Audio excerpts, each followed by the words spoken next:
Brishti Bagchi is the first female professional football player from India to play in Spain. Hailing from Bangalore, in India, she started a football journey representing Sports Authority of India club in 2006. After playing under the club for almost 5 years, she got the opportunity to represent the Karnataka under 19 women's team and the senior team in the following year.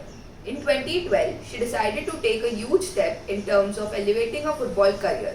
She got the opportunity to train in the United States of America, playing under various college level clubs like Dallas City and Texas Spurs. Having always been inclined towards sports all her life, she decided to pursue a degree in kinesiology at the University of North Texas and represented the university team at the National League in the USA. She was being watched for performances during her time in USA by scouts from Europe and managed to get an invite to train at La Liga clubs such as Madrid CFF and ADA Alcorcon. In 2020, during the pursuit of achieving her dream of playing football professionally, she became the first Indian female footballer to sign with a professional club in Madrid called CDC Moscardo. In the last 1 year, she has got the opportunity to adopt to the Spanish style of football and is currently playing with a third division football club called Puzzelo Alcorcon. So, hi Brishti, introducing our another athlete for Part 2 Glory, welcoming Brishti. Hi.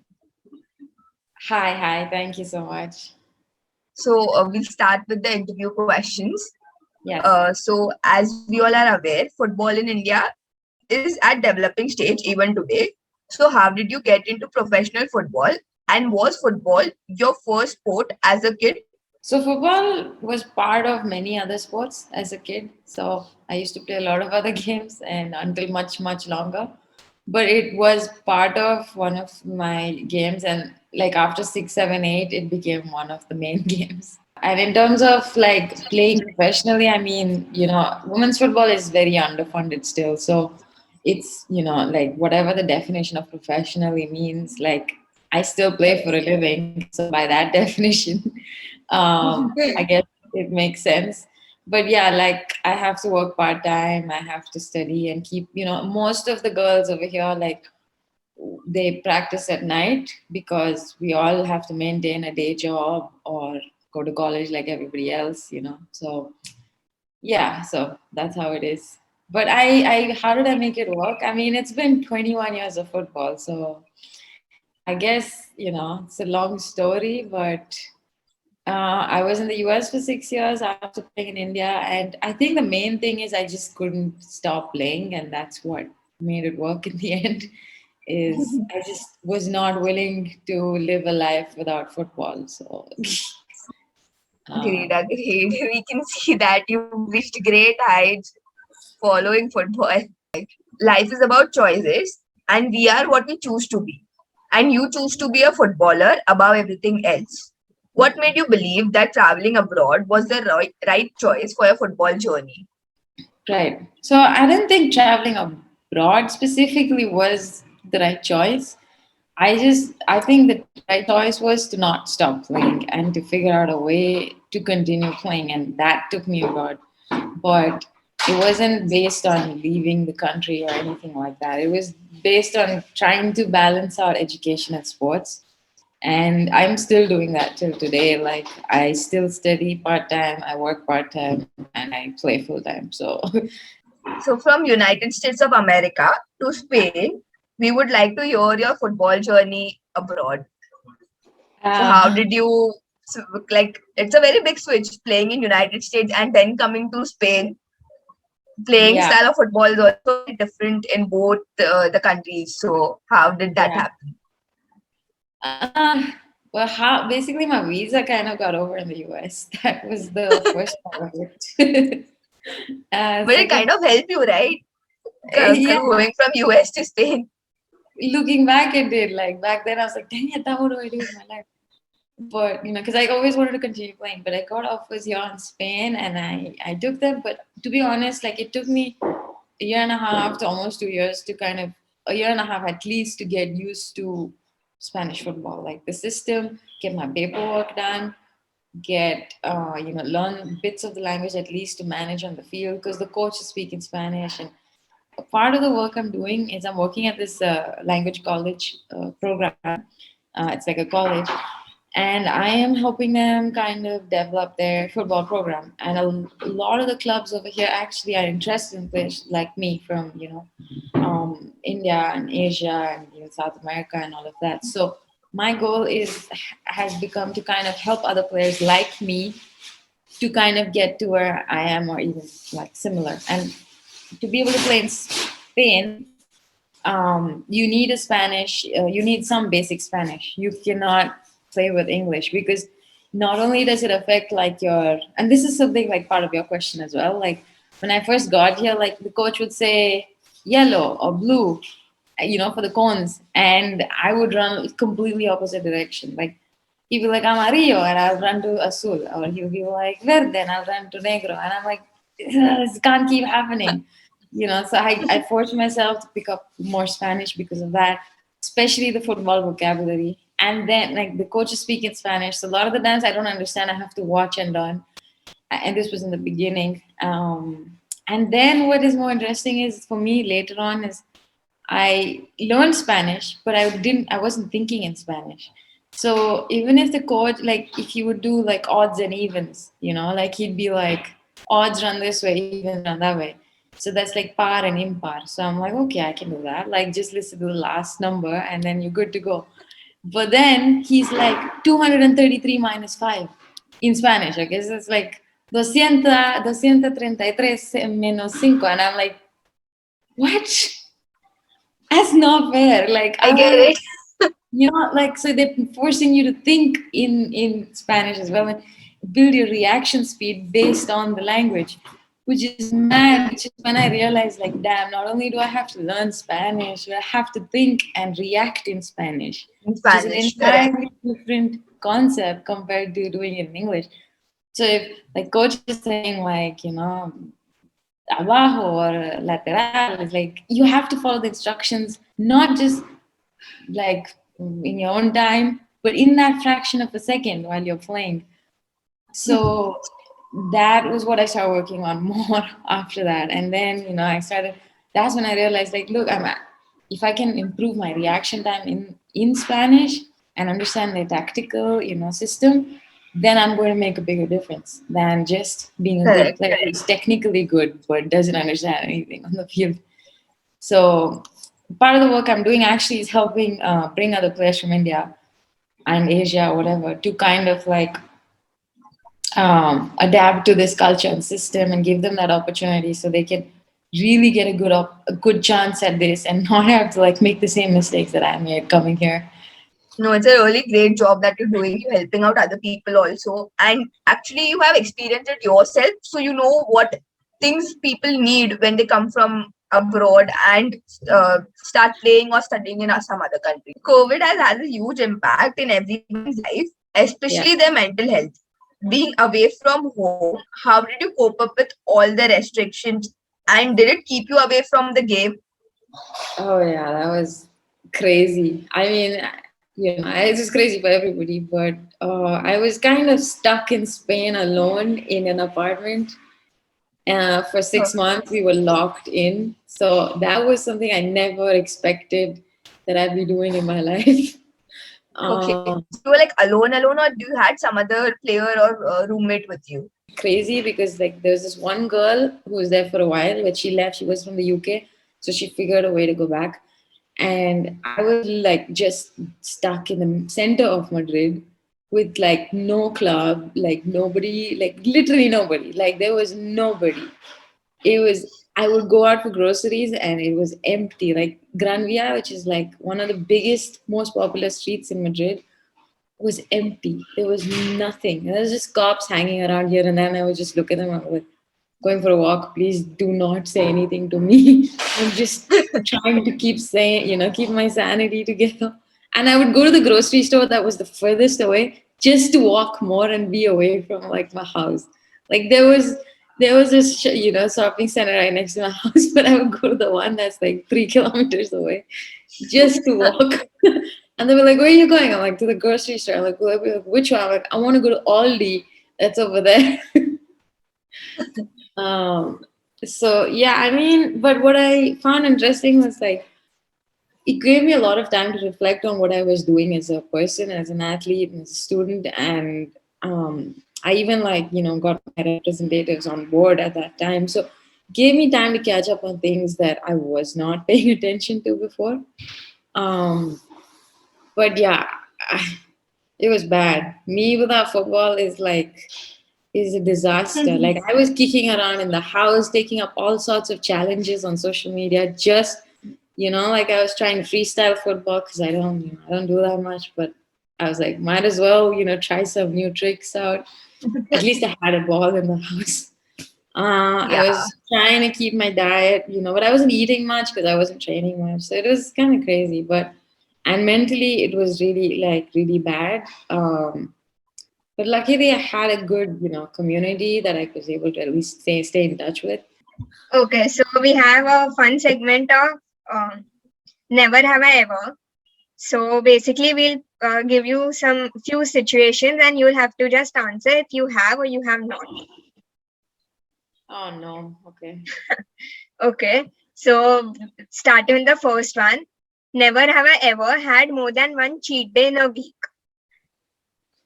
I have had more than one cheat day. I mean, sorry, but I have. True, all of us You love can't pick our a cheat cheat days. day. When you work part time, or you study part time, and you play, like some days Yeah, you just gotta go pick up a little pokeball or what, I don't know what it is, but I run to make up for it. true. Okay, so never have you ever made an excuse at work or college just to play football? Oh, I've made several excuses. I mean, it doesn't even become. It's not even an excuse anymore because everybody's like, "Oh, she's going to play football." It's like no, you can't even change your mind about it. So Never have you ever scored a hat trick? I actually have scored hat tricks many times, but like the bigger the match, the chances are lower, much lower. But True. yeah, I've done it. I've done it, and I'm not really answering them the right way, am I? Anyway. No, it's perfect. Never have you ever intentionally fouled someone just for their annoying behavior? Oh, I've done it so much. Those Mexican players in the US, oh my god. It's just they would do it to me, I'd do it back to them. It's not like, you know, you just Yeah, have to make sure the ref is not watching. I really don't want people to know this stuff, but if you want to be a good football player, you kind of have to be rude sometimes on the field. true. Okay. Never have you ever skipped a shower just because you were too tired? Skip the what? Shower, a bath. Oh, when I was younger, I used to skip showers all the time because, I don't know, it was kind of gross now that I think about it. But now I can't because I don't want my bed to get sweaty, and then I only have to wash the sheets again.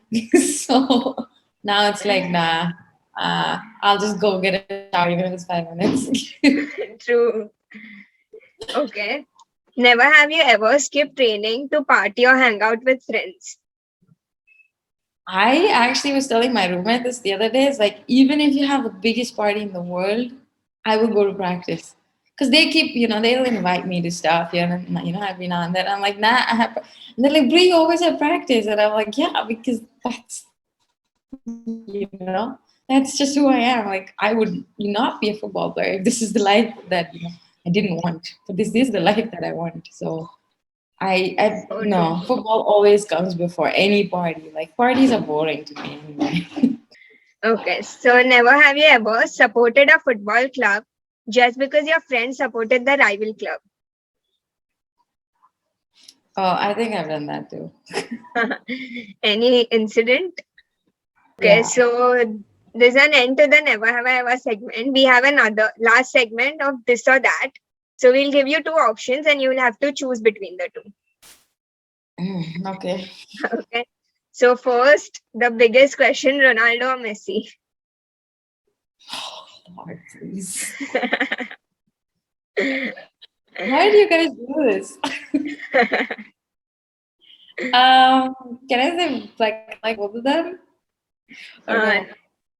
any one of them, like in terms of their playing style or anything you like.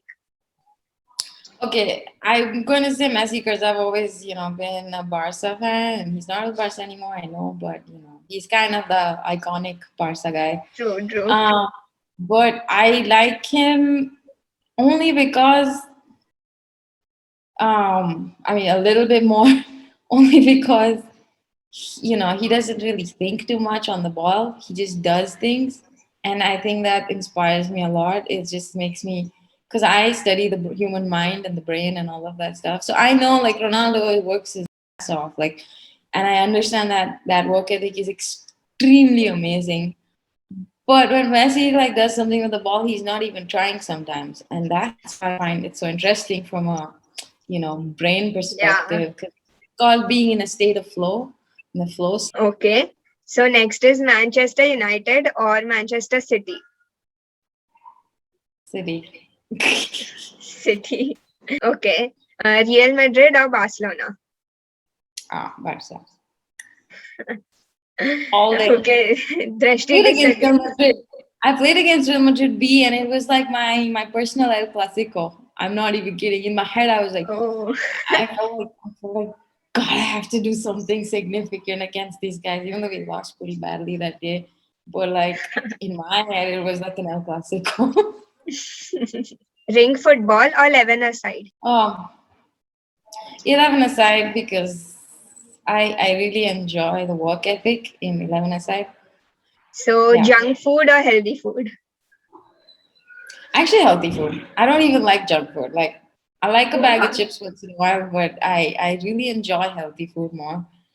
And if you want to know why, I can give you a small explanation. Yeah, definitely. Okay. So the bacteria in your gut, basically, that's responsible for processing all the food and absorbing the food. Usually, is cultured based on what you're eating. So kind of think about like dahi, like you culture yogurt.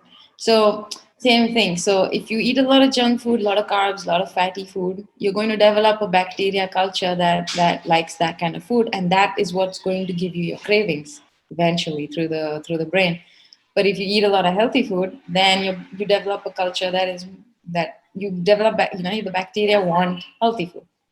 And I think that's what's happened to me. So I've been eating healthy food for so long that my body just craves it more than the unhealthy stuff. But if I went ahead and ate like burgers for 3 months, I'd probably crave it more often. So next is Adidas or Nike. I like Adidas just because of the comfort with the studs and shoes. Okay. So next is Megan Rapinoe or Alex Morgan. Oh, that's a tough one. Because I love them both. But I'm going to say Rapino because she plays in more of a midfielder and a wing. She plays in the left wing, and Yeah. I really enjoy her on the left wing. Alex Morgan is just amazing, but I don't know. I just like Rapino a little bit more. Maybe. Okay. So next, winning a Ballon d'Or for yourself or a World Cup for your country. World Cup for your country is probably the right thing to say. So we have one question for you. What is your take on the Asian Football Championship? I think it's amazing opportunity for India and Indian football. Um, I really, really hope the preparation. I mean, just recently there was a girl from Puerto Rico who signed as the midfielder in Gokulam FC. Okay. So I think that's a good move because it would help if she's playing in the midfield. I think it would help the team a lot. To conduct the game and the Completely agreed with what you said. And lastly, one message you would like to give to the upcoming footballers. just like I was saying before, like make sure you're having fun. That is the most like important part of it. If you're doing it for someone else, if you're doing it for some other reason, then you might want to like sit and rethink that whole thing. But make sure you're having fun, and people like me and other people in the system, like who've had a little more experience of, especially in different systems. We all here to help you guys. So like kind of reach out to us and don't hesitate to do that. We're human beings. We want to make a difference. That's why we do what we do. So reach out to us and have fun. Like, don't put that pressure on yourself because it's not worth it. Loved your message, truly.